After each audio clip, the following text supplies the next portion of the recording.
వీణా, మన ఫ్రెండ్స్ అంతా get together plan చేస్తున్నారంటే. అవునా? ఇప్పుడు నాకు తెలిసి నెక్స్ట్ మంత్ అనుకుంటా. నువ్వు తప్పకుండా రావాలి. వస్తానే. అలాగేనే, అందరం కలుస్తాం కదా. మంచిగా డాన్స్ కూడా ఏమైనా ప్రిపేర్ అవుదామే. డాన్స్ అంటే మాత్రం నా వల్ల కాదే. అయితే మంచి మంచి గేమ్స్ అన్ని ముందుగానే మనం ప్రిపేర్ చేద్దామే. ఆ గేమ్స్ అయితే ప్రిపేర్ చేద్దాం. అందరం కూడా చాలా రోజుల తర్వాత కలుస్తున్నాం, మంచిగా ఎంజాయ్ చేద్దాం. అలాగేనే. వీణా, మీ ఫ్రెండా? అవును వదినా, మా ఆడపడుచు Indu. Hi. Hi, how are you? బాగున్నాను, మీరెలా ఉన్నారు? బాగున్నాను. మాది గెట్ టుగెదర్ ఉంది, అదే మాట్లాడుతున్నాను. ఓ అవునా?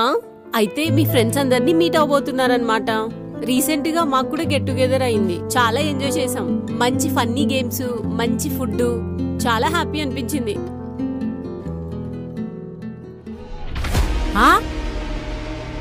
మరి అంతే కదా. సిరి, అమ్మా, ఏంటా మాటలు? ఇలా పక్కకు రా. ఏం మాట్లాడేసుకుంటున్నారేంటి మీరు? ఏం